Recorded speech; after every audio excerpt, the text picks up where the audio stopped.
Hola, ¿qué tal? Muy buenos días, muy buenas tardes, compañeras, compañeros. Un gusto saludarles una vez más.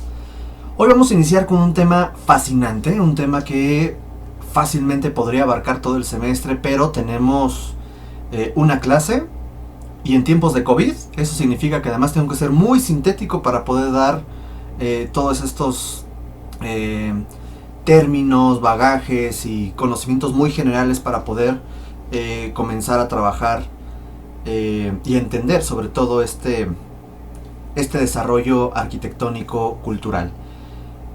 Dentro de la unidad que iniciamos la clase anterior con las culturas de Mesopotamia, y recuerden que hablo en plural porque son diferentes las culturas que se encuentran en la región geográfico-cultural de Mesopotamia. En este caso vamos a ahora hablar de Egipto. Hablar de Egipto también es algo demasiado longevo debido a las primeras manifestaciones de complejidad de esta sociedad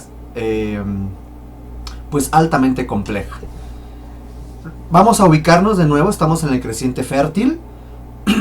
Una vez que a partir de la revolución urbana estas sociedades se complejizan y hablamos de las primeras grandes civilizaciones, bueno, pues tenemos a Sumeria.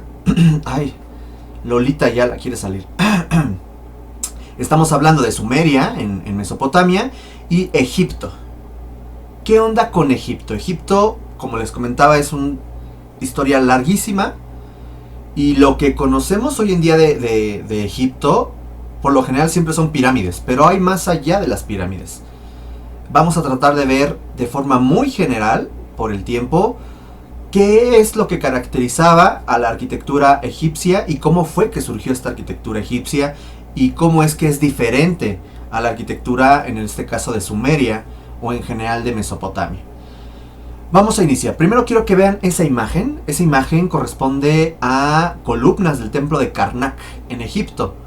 Y bueno, si vemos la escala humana podemos ver que de pronto pues bueno, estas columnas, el fuste, esto se le llama fuste, esto se le llama basa, fuste, esto se le llama capitel, y en la parte de aquí arriba tenemos un elemento de piedra que se llama dintel. Estos elementos de pronto son demasiado masivos y nos habla de una gran habilidad constructora. Aquí es bien pertinente señalar que podemos alcanzar a ver algunas juntas, así se le llama a estas líneas que se alcanzan a ver. ¿Ya vieron? Estas juntas nos hablan de que estas columnas no son monolíticas, o sea, de que fueron hechas a partir de tambores que se fueron poniendo uno encima de otro, como aquella otra imagen que vimos en algún momento anterior, y ya después de que estaban colocadas, daban un bajo relieve llenándolo de jeroglíficos, que es esta escritura característica de Egipto. ¿Qué onda con Egipto? En una vista satelital podemos ver que pues se encuentra en la parte norte de África, encontrando aquí pues una característica muy peculiar. Tenemos el famoso delta del Nilo, que es una zona bastante fértil, y tenemos toda la prolongación del río Nilo que llega hasta lo que es el lago Victoria, en lo que hoy en día es Mozambique y esos países que se encuentran pues abajo, muy abajo del centro de África.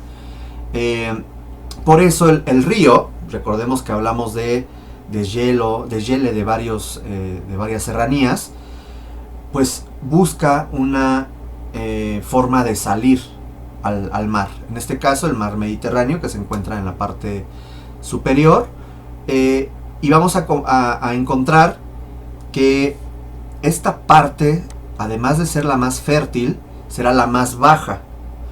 Por lo tanto, de aquí hacia el norte se le llama el Bajo Egipto, recordando que en el caso de Mesopotamia, la parte de la Baja Mesopotamia se refiere a donde está el delta del río Tigris y Éufrates, y que se conectan estos ríos al Golfo Pérsico. En este caso se conecta el río Nilo al mar Mediterráneo, ¿ok? Luego tenemos toda la trayectoria del río Nilo, pero vean el grosor de esta mancha verde. No crean que es el grosor del río, no es el margen del río. Esto es la zona fértil que genera a los costados, a lo largo de todo el río, y las diferentes presas y las cataratas que se empiezan a originar, sobre todo a partir de esta parte. Esta fertilidad va a permitir el desarrollo neolítico en la zona y posteriormente el desarrollo urbano de esta cultura. ¿Qué onda con esta cultura como datos generales? Bueno, lo vamos a encontrar su desarrollo desde el 3000 antes de Cristo hasta el 30 antes de Cristo. Obviamente hay un desarrollo neolítico previo que se puede remontar hasta 4000, 5000 años atrás, pero vamos a encontrar en el 3000 y fracción cuando un nomo, sí, ahorita les explico qué es un nomo, unifica el bajo y el alto imperio egipcio y se convierte en el primer faraón. Este va a ser Nemes, que se encuentra aquí. Nemes. Y Nemes va a comenzar toda esta tradición faraónica y una serie de dinastías, hasta que en el año 30 a.C. la última faraona de una dinastía conocida como la dinastía Ptolomeica, ya con una gran influencia griega por Alejandro Magno, después veremos eso, que es Cleopatra VII, la famosa Cleopatra, cuando su suicidio marca el fin de todas estas dinastías egipcias y ahora es parte del gobierno romano. Hasta ahí acaba la gran historia del antiguo Egipto. Vamos a tener características muy específicas: la fertilidad de la tierra, un clima seco, poco o nulo lluvioso, y poca nubosidad. Por lo tanto, es un cielo totalmente despejado, muy seco, pero el suelo en los márgenes del río Nilo y del delta va a ser verdaderamente fértil. Las mujeres y los hombres egipcios se van a encontrar rodeados de puro desierto.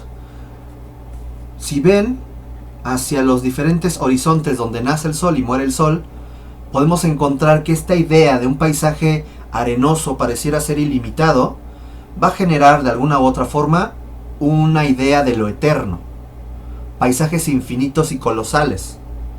Si de pronto ven hacia el sur, pues vamos a encontrar también que hay un terreno como infinito, hasta que llegan aquí, en donde por cierto el mar, bueno, pues también pareciera que no había nada más allá. Esto va a ser algo muy importante que va a generar algo en el pensamiento egipcio. La síntesis formal de la naturaleza, esto quiere decir que las flores y las plantas, porque lo había, lo sintetizan y lo manejan en arquitectura. El contexto. Históricamente se va a dividir en cuatro grandes etapas, que ahorita las platicamos. Y el gobierno va a ser una monarquía teocrática centralista, o sea, un faraón que tiene una relación divina. De hecho, se le considera a los faraones como un dios viviente con un poder absoluto, teocrático porque obviamente los dioses marcaban estos designios, y centralista porque todas las diferentes ciudades tenían que rendirle cuentas a una capital. ¿Ok?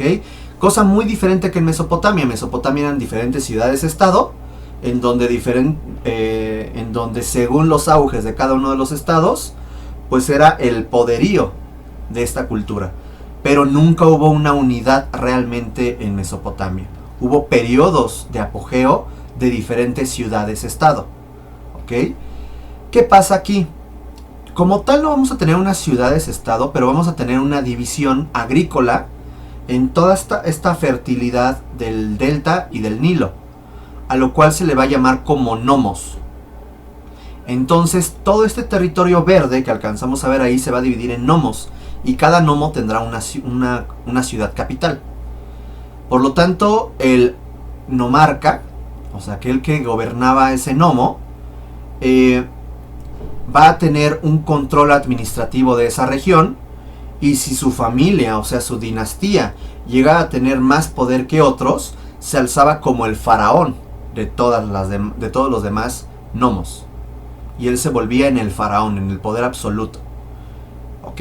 Ahorita retomamos el tema. En lo social, pues es una sociedad altamente compleja, estratificada. En lo económico, la agricultura, pero había algo bien interesante. La ganadería y el comercio, y el comercio fluvial. O sea, a través del río, el río Nilo era como su principal carretera o senda. ¿Okay? Entonces este tipo de barcos para transportarse fácilmente de Abu Simbel al delta del Nilo, pues era muy fácil en barco, más que caminando. Quiero que ustedes vean de pronto el perfil de Nemés. Vean esos característicos sombreros. Se les conoce como coronas y representan a cada zona. Por ejemplo, esta cosa que parece como un condón, resulta que representa al Alto Egipto, o sea, a toda esta zona que encontramos aquí. ¿Okay? El gnomo o el principal gnomo de esa región utilizaba esa corona. En cambio, en el delta del Nilo utilizaban esta corona que parece como una especie de hormiga. Una vez que Nemés unifica el Alto y el Bajo Egipto, lo que hace es sumar las coronas, y de pronto por eso encontramos que los faraones tienen ese tipo de sombrero. Algunos dicen, es que son aliens y tienen antenas. No, no es eso. A veces a los faraones se les representaba con este gorrito, que es una corona de guerra. O a veces que es el que más ubicamos, que se llama un Nemés. Es una especie de tocado con una serpiente que representaba con una especie de corona de gala, ¿no? Y quizás al que más ubicamos es a Tutankamón. Estos son los gnomos que les decía. Vean cómo todo está dividido en... el Bajo Nilo está dividido en 20 gnomos, mientras que el Alto Nilo se divide en 22 gnomos. Entonces había 4 nomarcas. ¿Ok? Y el más poderoso es el que se afianzaba como faraón. Y todos sus descendientes, todos sus hijos, marcaban una dinastía. ¿Ok? Quiero que veamos esta tablita que les hice con harto cariño. Quiero que veamos de pronto esta línea verde que nos está indicando el desarrollo egipcio. Arriba puse en rojo estas llamadas edades tecnológicas de los materiales. Ya no estamos hablando nada más de piedra, ya estamos hablando del manejo del cobre, del bronce y del hierro. Por ahí aparece el hito de la escritura. Aquí está. Y quiero que ubiquemos, además que comparemos con la región de Mesopotamia. Vean los sumerios, acadios, babilonios, asirios, neobabilonios, y esta línea roja representa un quiebre muy importante en el Medio Oriente que después platicaremos, que son los persas. Conquistan no nada más a Mesopotamia, bueno, a los babilonios, sino que también a Egipto. Quiero que veamos de pronto que hay 4 grandes etapas. La primera etapa se le llama Imperio Antiguo, la segunda etapa se le llama Imperio Medio, la tercera y más importante etapa se le llama Imperio Nuevo, que es la que más conocemos, donde encontramos a Nefertiti, encontramos a Tutmosis, encontramos a Tutankamón, etc. Y la última etapa se le llama el Bajo Imperio.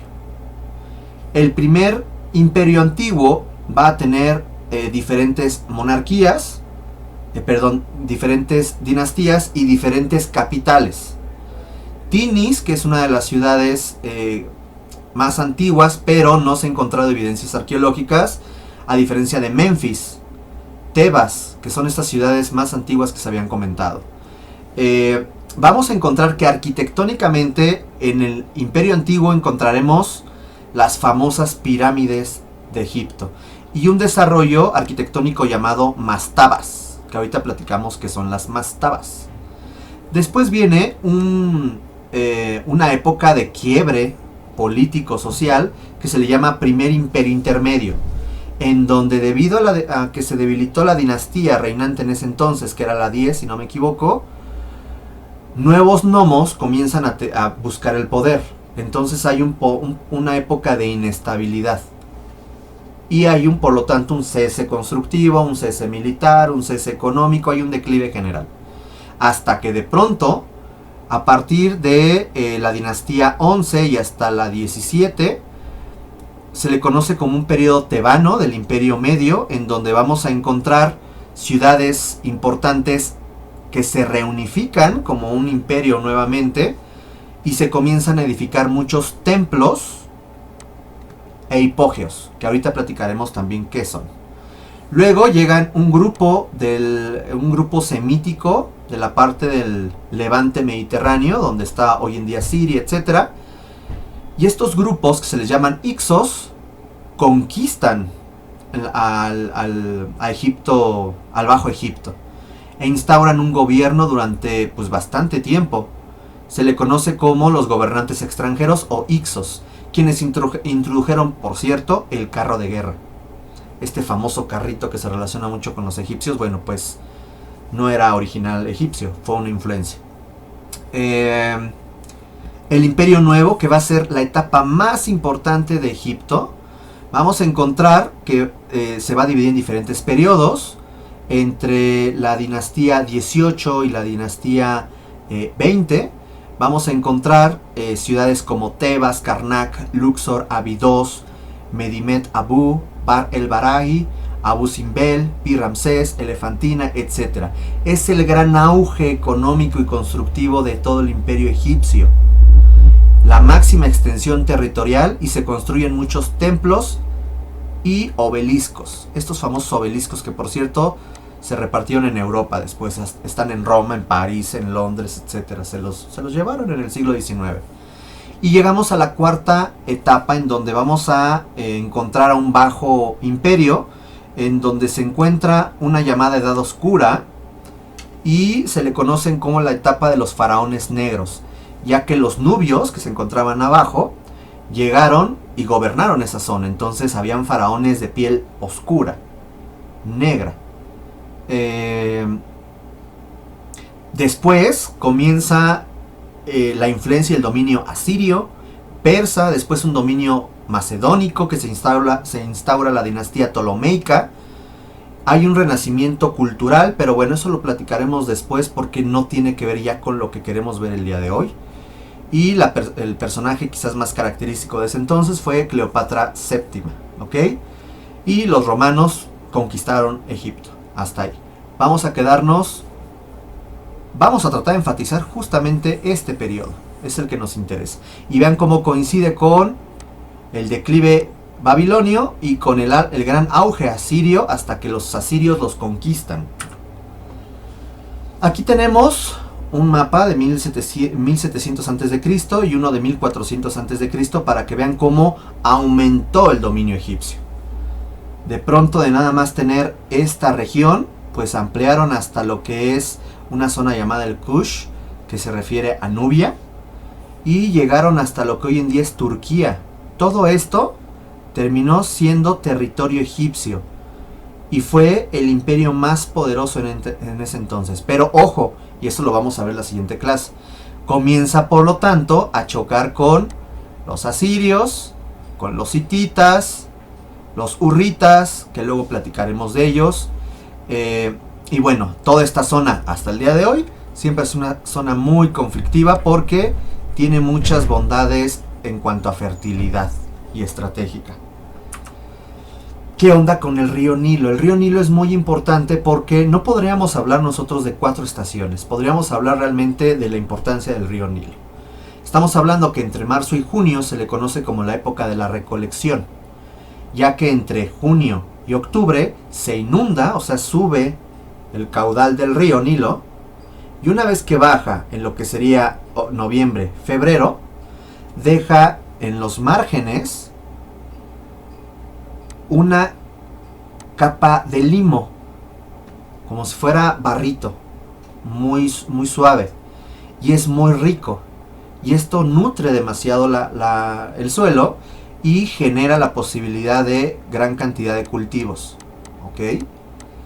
Por lo tanto, en marzo se repite el ciclo y comienzas a cosechar y te preparas para que en junio comiencen las inundaciones, comience a subir el margen del río Nilo. Se considera como un proceso divino. De hecho, hay registros de que el mismo faraón hacía todo un ritual en una barca en donde literal se masturbaba, y su semilla, al ser considerado él un dios viviente, daba fertilidad al río y daba como esa patadita para inaugurar el ciclo de agricultura. Entonces, bueno, pues creencias extrañas, ¿no? Y esto nos hace pensar o entender hoy en día este tipo de situaciones. No quiero que piensen que de pronto el río Nilo subía y te llenaba hasta acá de agua. No. El río Nilo tiene un margen aquí, porque la ciudad se construía al margen de. Quiero que veamos esto. Esta sería como la ciudad, el pueblo. ¿Ok? Y estas crecidas pues eran de diferente altura a lo largo de todo el río Nilo. Pero más allá, o sea, todo esto que está aquí es en consecuencia por la ubicación del río fértil. Entonces no nada más aprovechaba las crecidas del río, sino la zona más allá del río también se consideraba para los cultivos. Es una vista satelital de la ciudad de Luxor y Tebas al día de hoy. Quiero que pensemos en este aspecto ideológico que es interesantísimo para Egipto. El faraón se le asocia con Horus. Ahorita vemos quién es Horus. Es una cultura politeísta en donde se creía las fuerzas de la naturaleza, los animales, a ideas abstractas como el amor, la ciencia, la danza, y creían en la vida después de la muerte, a lo cual se le llama la superexistencia, cosa que las culturas de Mesopotamia no. La vida la consideraban como un perpetuo recomenzar. El hombre muerto renace como las plantas, pero en lugar de que renazca y que esté entre nosotros, está en otro plano, está en un paraíso con sus demás familiares. Y esto es bien interesante porque esto nos va a decir qué onda con las pirámides. La construcción del hombre, la constitución del hombre, es el aspecto simbólico, hombre y mujer, está constituido por un Ba y un Ka. El Ba se refiere a un cuerpo mortal. El Ka se refiere a una fuerza vital. Deberán ser inseparables para ser eternos. Por lo tanto, la momia se debe de conservar con todo y su corazón, y se debe de representar una especie de escultura, o a veces máscaras, en donde se represente una estatua que se le va a llamar el doble, y que va a representar esta idea de la energía. Por lo tanto, no se podían separar. ¿Ok?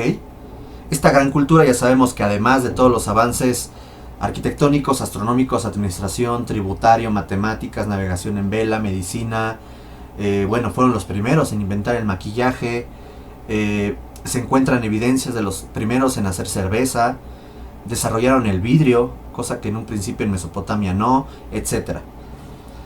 Tenemos una estratificación muy marcada. Hasta arriba, el faraón, los nobles, sacerdotes y altos funcionarios, los soldados, los escribas, comerciantes y mercaderes, artesanos, campesinos y esclavos, que esa era la base de la actividad económica de la antigüedad, la esclavitud. Entonces, retomando la idea del faraón, aquí hay que entender que entonces los dioses van a marcar algo muy importante en el entendimiento de la arquitectura. Vamos a tener a diferentes dioses, son muchos dioses, aquí quizás los más representativos: a Ra, el dios del sol y de la vida; a Osiris, que se le representa como una momia, que es el dios de la agricultura y la resurrección; Isis, esposa hermana de Osiris, diosa de la fertilidad, del amor y de la magia; Horus, halcón que porta doble corona, la unificación del imperio, hijo de Osiris e Isis, y era dios del cielo; Amón, este dios va a tener una vital importancia en el Imperio Nuevo. Se le conoce como el dios más importante porque se fusiona con Ra, con este. Hathor, diosa del amor, la alegría y la música; Sekhmet, o también llamada Bastet, que es una diosa con cara de gato, hija de Ra, diosa de la fuerza, de la guerra y de la venganza; Anubis, dios de la momificación y de los muertos; Tot, dios de la sabiduría; Set, dios del mal. Y aquí podemos ver de pronto parte de la cosmogonía, de cómo creían ellos que se formó el mundo.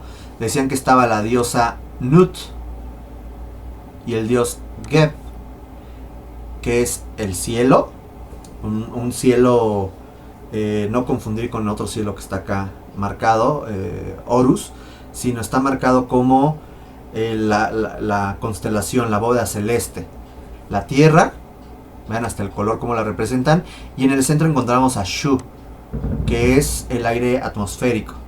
Entonces se consideran como la mezcla de estos tres para entender el qué hacemos acá. Pero quizás lo más interesante de esto, y de forma muy general, es esta relación de las momias. ¿Qué onda con las momias y Anubis, etcétera? ¿Por qué las momias? Pues es bien interesante. Las momias, además de que pues les ponían, bueno, les sacaban los órganos menos el corazón, les sacaban el cerebro, los rellenaban con mirra, etcétera, los perfumaban, los amortajaban, se llama, que les ponen las vendas, lo ponen en su sarcófago y arriba le ponen una muy elegante tapa de sarcófago con amuletos. Les dejaban un libro que era realmente un papiro, que se le llama el libro de los muertos, para que ellos supieran qué hacer una vez que habían muerto. Se les dejaban muchas de sus pertenencias, joyas, muebles, hay vestigios de que se les llegaban a dejar hasta las mascotas, hasta sus sirvientes o sus mujeres, muchas veces se ponían en torno a su tumba. Y es bien interesante porque a lo mejor aquellos que sepan un poco de la Biblia, que después vamos a platicar de ella, así como de pronto surge la idea de que Abraham de Ur y toda esta idea de Etermananki, que es la torre de Babel, la idea del diluvio, de Gilgamesh, etc. Todas esas ideas que de pronto se retoman en la Biblia. Algunos dicen que no es cierto. Por favor. Aquí pasa algo bien interesante. Resulta que el Ba, el corazón, se lo lleva Anubis, y ante una balanza, la balanza de la verdad, el juicio de Anubis, ponen su corazón de un lado, por eso los dejaban con su corazón, y del otro lado una pluma, la pluma de la verdad, de Mut. Y esta pluma, el corazón representaba todas las acciones buenas, y la pluma todas las acciones malas realmente. Las ponías. Si el corazón pesaba más, entonces este dios, que aquí podemos ver la representación, Tot, registraba todo y decía, bueno, pues adelante. Y Horus, llevaba al muerto ante su padre, Osiris, atrás a su esposa, que es Isis, y bienvenido, has llegado al paraíso, ¿ok? Pero si realmente tú te habías confesado como un alma buena, pero en la balanza la pluma pesaba más, o sea, la verdad, los errores, las cosas malas, había aquí un monstruo con cabeza de cocodrilo, cuerpo de león y patas de hipopótamo, que se devoraba tu corazón y desaparecías. Hasta ahí. Esta idea de la balanza será retomada por los griegos y los romanos como la balanza del juicio. Y los cristianos lo van a retomar para San Miguel Arcángel, el día del juicio final, en donde va a pesar a las almas de las personas para ver quién se va al cielo y quién se va al infierno. Entonces, vean qué interesante cómo tiene todo esto un trasfondo. Vamos a comenzar con arquitectura. Primero con ciudad. La ciudad se van a desarrollar con una traza irregular, ausencia de espacios públicos, construcciones en hacinamiento, encimados uno de otro, muy al tipo Catalhuyuk. Construcciones, ya lo había dicho, centros religiosos, políticos y culturales al centro, pero lo fundamental del urbanismo egipcio es que buscaban generar enormes ciudades para los muertos, a lo cual se le llama necrópolis. Las primeras ciudades, Tebas y Menfis, pero encontramos otras con un desarrollo posterior como Tinis, Karnak, Luxor, Sais, Dendera, Abidos, Asuán, Abu Simbel, Elefantina, Pi-Ramsés, etc. Estas ciudades, como la que tenemos en la parte superior, vean cómo se encuentra un trazado en torno al Nilo, y en el centro encontramos palacios, templos, y es la zona política religiosa. Ese es el poder. Acuérdense que las ciudades se caracterizaron por concentrar al poder religioso y del Estado. Y el Estado se va a ver representado por su gobierno, o sea, el gobierno del faraón. Y entonces la capital del imperio pues tiene que tener la sede donde se encuentra el faraón.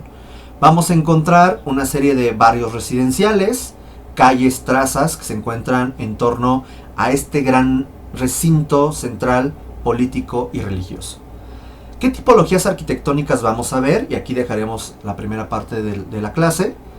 Pues la vivienda como algo muy básico, tipología funeraria, como vamos a encontrar las mastabas, las pirámides y los hipogios. Y religioso, templos anexos o funerarios, templos mixtos y templos aislados. ¿Ok? Pues en breve continuamos. Gracias.